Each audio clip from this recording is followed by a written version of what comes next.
जय हिंद दोस्तों, store classes में आपका स्वागत है। आशा करते हैं आप लोग अच्छे होंगे और जो है मन से पढ़ते होंगे। देखिए, पढ़ाई तो मन से कीजिए क्योंकि जीवन एक संघर्ष है। अगर आप जो है संघर्ष से आप अगर लड़ते रहेंगे कभी जा करके आपको कामयाबी मिलेगी। क्योंकि इस बार 100 के पार, इस बार जो है हमें इतिहास बनाना है। ठीक, तो चलिए हम लोग स्टार्ट करते हैं। देखिए, हम लोग पढ़ रहे थे टिश्यू, ठीक है, जिसे ऊतक कहते हैं। ऊतक क्या होता है? Groups of similar cell is called tissue, या फिर कह सकते हैं ग्रुप्स ऑफ सेल।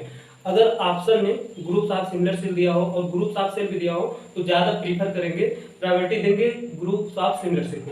अगर ऑप्शन में ग्रुप्स ऑफ सिमिलर सेल नहीं दिया है, अगर ग्रुप्स ऑफ सेल दिया है तब जाकर के लगा देंगे ठीक ग्रुप्स ऑफ सेल, तो आपका आंसर सही हो जाएगा। ठीक, देखिए जो टिश्यू होता है वो आपका मेन रूप से 4 प्रकार का होता है। ओ सॉरी, टिश्यू 2 प्रकार का होता है, एक एनिमल टिश्यू, एक प्लांट टिश्यू। ठीक है, हम लोग जूलॉजी पढ़ रहे हैं, जूलॉजी में जो है एनिमल टिश्यू पहले डिस्कशन करेंगे, जब बॉटनी पढ़ेंगे तब जाकर उसमें प्लांट टिश्यू पढ़ेंगे।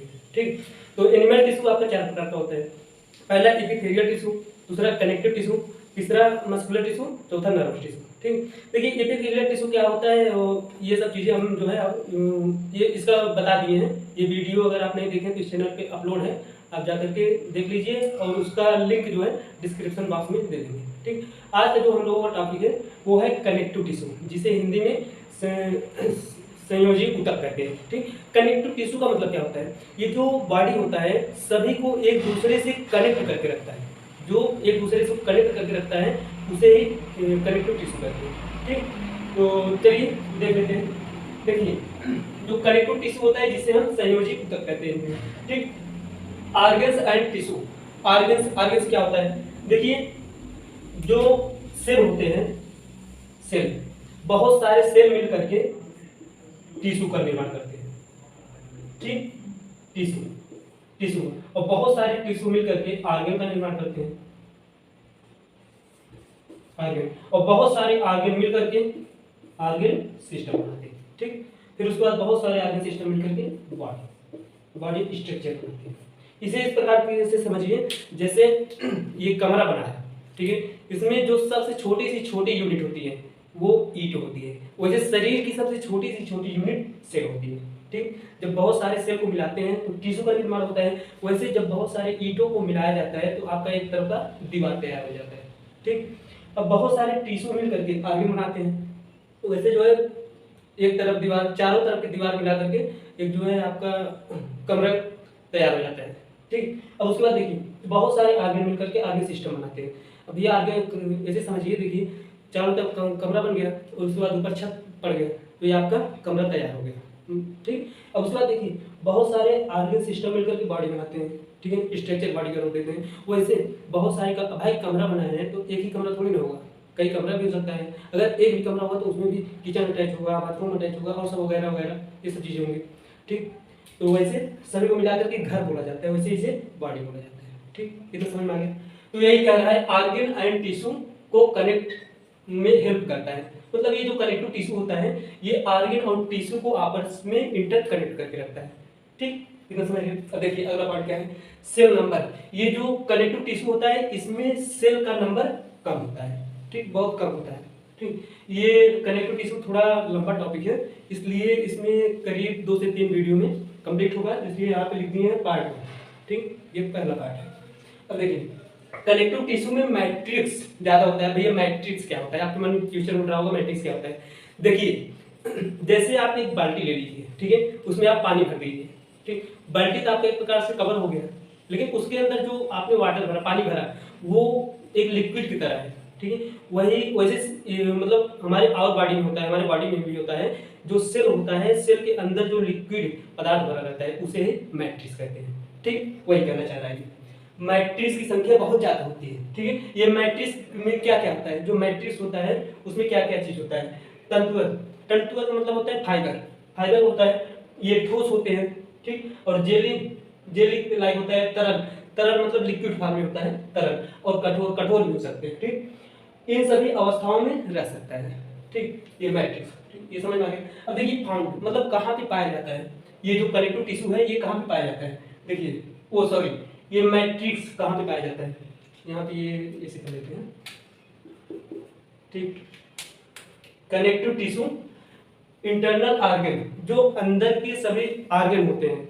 अब अंदर के आर्गन का मतलब ये समझते हैं, जैसे आपका हार्ट हुआ, किडनी हुआ, फेफड़ा हुआ, मतलब लंग्स हुआ, ये सब चीजें अलग अलग करके आर्गन होते हैं, ठीक है। इंटरनल आर्गन जो अंदर के आर्गन होते हैं, ये रिक्त स्थानों में ये मैट्रिक्स पाया जाता है, ठीक। अब देखिए और कहाँ पे पाया जाता है, ब्लड वेसल, ब्लड वेसल, ठीक, एवं नर्वस के चारों तरफ तथा बोन मैरो में भी पाया जाता है, ठीक है। ये कनेक्टिव टिश्यू, ठीक, इतना समझ में आ गया। अब देखिए types of connective tissue. Connective tissue के प्रकार, कनेक्टिव टिश्यू मुख्य रूप से 3 प्रकार के होते हैं। प्रॉपर कनेक्टिव टिश्यू, जिसे हिंदी में वास्तविक संयोजी ऊतक कहते हैं, ठीक। और दूसरा होता है स्केलेटल टिश्यू, कनेक्टिव टिश्यू, जिसे हिंदी में कंकाल संयोजी ऊतक कहते हैं, ठीक। कंकाल के बीच भी ये पाया जाता है। और तीसरा होता है फ्लूइड कनेक्टिव टिश्यू, या फिर कहते सकते हैं वास्कुलर कनेक्टिव टिश्यू, ठीक, जिसे हिंदी में तरल या फिर संवहन संयोजी ऊतक कहते हैं, ठीक। तो ये आपको समझ में आ गया। तो चलिए एक एक करके हम जो है इसके बारे में डिटेल में जानते हैं। सबसे पहले प्रॉपर कनेक्टिव टिश्यू के बारे में जानेंगे आज, उसके बाद तब स्केलेटल जानेंगे, फिर फ्लूइड जानेंगे, ठीक। तो तब तक आप एक स्क्रीनशॉट ले लीजिए, हम आगे बताते हैं। प्रॉपर कनेक्टिव टिश्यू को हिंदी में वास्तविक संयोजी ऊतक, ये क्या होते हैं, देखिए मेनी टिश्यू कम से, इसमें बहुत सारे टिश्यू पाए जाते हैं। ये जो प्रॉपर कनेक्टिव टिश्यू होता है, इसमें बहुत सारे ऊतक पाए जाते हैं, जिसमें से पहला एक है एरियोलर टिश्यू, जिसे हिंदी में एरियोलर ऊतक कहते हैं, ठीक। बहुत मिलने वाले टिश्यू, ये जो एरियोलर टिश्यू होते हैं, ये पूरे बॉडी में सबसे ज्यादा मिलने वाले ऊतक होते हैं, ठीक, टिश्यू होते हैं। मैट्रिक्स में कई प्रकार की सेल्स पाई जाती हैं। इनके जो मैट्रिक्स होता है, उनमें जो मैट्रिक्स होता है उसमें बहुत सारे प्रकार की सेल पाई जाती है, ज्यादा से ज्यादा यही एरियोलर टिश्यू से होता है, ठीक है। अब देखिए ये 2 टाइप के तंतु बनाते हैं, इनमें 2 टाइप्स का तंतु पाया जाता है, तंतु फाइबर होता है, ठीक, फाइबर पाया जाता है। पहला व्हाइट श्वेत, दूसरा पीला येलो, ठीक। इसे जो है हम आगे बताएंगे क्या होता है। अब देखिए इनकी जो सेल्स होती हैं, एरियोलर टिश्यू की जो सेल्स होती हैं, वो आपके 5 प्रकार की होती हैं। देखिए पहला फाइब्रोब्लास्ट, दूसरा हिस्टोसाइट्स, तीसरा प्लाज्मा सेल्स, चौथा मास्ट सेल्स, पांचवा ल्यूकोसाइट्स, ठीक। चलिए एक एक करके देखेंगे। देखिए जो फाइब्रोब्लास्ट होते हैं वो चपटी एवं ब्रांचेस, मतलब शाखी होती हैं, वो चपटी रहेंगी और बहुत सारे शाखाओं में निकली रहेंगी। ये देखिए इसका स्ट्रक्चर, ये देखिए चपटी हुई है और बहुत सारी शाखाओं में निकली हुई है, ठीक है। और फार्म, ये किससे मिलकर बने होते हैं, तंतु से, तंतु का फॉर्मेशन, मतलब तंतु से मिलकर के बने होते हैं, ठीक। अब दूसरा है हिस्टोसाइट्स। हिस्टोसाइट्स क्या होते हैं, अब देखिए ये भी चपटी होती है, ये भी चपटी होती है और अनियमित आकार की तथा न्यूक्लिएटेड, इनका जो साइज होता है अनियमित होता है। ये फिगर हमने छोटा बनाया, ये लेकिन ये बड़ा वाले ने देखिए चपटी बोला है, तो ये जो है ऐसे चपटी रहेंगे और ये न्यूक्लिएटेड रहेगी, मतलब न्यूक्लियस बीच में रहेगा, ठीक है, उसके ऊपर कवर रहेगा न्यूक्लिएटेड। और इनका काम होता है जीवाणुओं का भक्षण करना, मतलब फाइगोसाइट्स होती हैं, जो फाइगोसाइट्स होती हैं वही होता है जीवाणु का भक्षण करने का मतलब होता है। जैसे हमने सांस अंदर ली तो कोई अगर हार्मफुल बैक्टीरिया अंदर गया शरीर में, या फिर भोजन हमने खाया तो भोजन से जो हार्मफुल बैक्टीरिया जाता है उसी का भक्षण कर लेती है, मार देती है, ठीक। और अगर इसकी भी एक कैपेसिटी होती है, ठीक। जैसे भैया देखो आप बाइक चलाते हो, ठीक है, बाइक या स्कूटी चलाते हो तो उसमें देखेंगे अधिकतम स्पीड जो 120 110-20 पे बांध रहेगा काटा, ठीक। उतना तेज खेलो उससे ऊपर खेलो नहीं जाएगा। तो वैसे भाई इसका भी जीवाणु का जो भक्षण करती हैं ये हिस्टोसाइट्स का, इसका भी एक लिमिट होता है कि इतना कैपेसिटी वाला अगर बैक्टीरिया आएगा तो उसी का हम भक्षण कर पाएंगे, उससे ज़्यादा नहीं कर पाएंगे। तो उससे ज़्यादा करने वाला काम क्या करता है, ठीक, उससे ज़्यादा कैपेसिटी वाले बैक्टीरिया को प्लाज्मा सेल जो है मारता है। प्लाज्मा सेल क्या है, देखिए प्लाज्मा सेल ये एंटीबॉडीज का फॉर्मेशन करता है। एंटीबॉडीज क्या करता है, जैसे मान लीजिए कोई एक बैक्टीरिया आया, ठीक है, उसी का रूप भरू एकदम एंटीबॉडीज बना लेगा, एकदम नकल उसी की तरह बना लेगा, ठीक है। फिर उसके बाद जैसे वो अंदर प्रवेश करता है तो उसको किल कर देता है, ठीक। तो ये जो है गोलाकार या अंडाकार होता है और ये फॉर्मेशन ऑफ एंटीबॉडी, ये क्वेश्चन पूछता है बढ़िया, ठीक। प्लाज्मा सेल से जो है एंटीबॉडीज का फॉर्मेशन करती है, या फिर फॉर्मेशन कौन सा सेल करती है, एंटीबॉडीज का फॉर्मेशन कौन सा सेल करती है, प्लाज्मा सेल्स, ठीक। ये गोलाकार, ये इसका स्ट्रक्चर है, ठीक। देखिए अंडाकार या गोलाकार लग रहा है, बहुत सारे सेल्स बना दिए हैं, ठीक। और देखिए मास्ट सेल्स क्या होती है, मास्ट ये न्यूक्लिएटेड होती हैं। न्यूक्लिएटेड मतलब इसमें न्यूक्लियस होगा, उसका कवर होगा न्यूक्लिएटेड। गोलाकार या अंडाकार होती है, ठीक। और देखिए इसमें प्रोटीन पाया जाता है 3 प्रकार का। मास्ट सेल में 3 प्रकार का प्रोटीन पाया जाता है, हिस्टामाइन, हिपैरिन, सेरोटोनिन। ठीक, हिस्टामाइन का प्रोटीन का काम क्या होता है, जो ब्लड वेसल होती है, ब्लड वेसल उसी को फैलाने के लिए काम करता है कि जिससे ब्लड आसानी से आदान प्रदान हो सके, मतलब फ्लो कर सके, बच सके। ठीक, और हिपैरिन का काम क्या होता है, हिपैरिन प्रोटीन का काम होता है जो ब्लड फ्लो हो रहा है उसको जमने से रोकता है। ठीक है, जमने नहीं देता है। ठीक, ये हिपैरिन का काम होता है। और देखिए सेरोटोनिन प्रोटीन का काम क्या होता है, सेरोटोनिन प्रोटीन का काम होता है जो ब्लड वेसल फैली हुई होती है, ज़्यादा फैल जाते हैं उसे सिकोड़ने का काम करता है। ठीक, ये प्रोटीन समझ आ गया। देखिए आपका लास्ट है ल्यूकोसाइट्स। ल्यूकोसाइट्स ये मास्ट सेल का ये स्ट्रक्चर है। ठीक, ये स्ट्रक्चर है। अब ल्यूकोसाइट्स में बहुत सारे सेल्स आते हैं, जैसे लिम्फोसाइट्स आते हैं, उसके बाद यूनोफिल आते हैं, ठीक, न्यूट्रोफिल आते हैं। ठीक, तो चलिए अभी कुछ और पॉइंट है वो हम जो है आगे वाला देखते हैं। आप एक स्क्रीनशॉट ले लीजिए, उसके बाद हम बताते हैं। अब ये चलिए देख लेते हैं तंतु क्या होते हैं। ठीक है, जो मैट्रिक्स होता है, मैट्रिक्स में तंतु पाए जाते हैं। 2 प्रकार का तंतु पाया जाता है, एक व्हाइट फाइबर और दूसरा येलो फाइबर। ठीक, व्हाइट फाइबर को हिंदी में कहते हैं श्वेत तंतु और येलो को हिंदी में कहते हैं पीला तंतु। ठीक, तो देखिए श्वेत तंतु क्या होता है, ये अनब्रांच होते हैं, इसमें कोई ब्रांच नहीं होता है। ठीक, और उसके बाद इलास्टिक नहीं होते, ये कोई लचीला भी नहीं होता है।